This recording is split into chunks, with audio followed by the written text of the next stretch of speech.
Selepas saya dapat task tu, saya rasa berdebar sebab ramai pesaing. Perasaan saya masa dapat task tu, saya rasa berdebar lah sikit sebab biasanya saya perlukan ibu saya nak tolong masak.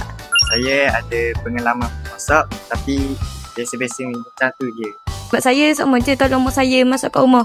Macam masak tom yum, gula, banyak je. Kalau saya pernah lah join pertandingan masak ni dengan dia juga. Dalam banyak-banyak paste ke, saya suka paste rendang. Saya akan menggunakan ayam. Saya rasa saya nak paste mi goreng. Macam nak guna gula ayam.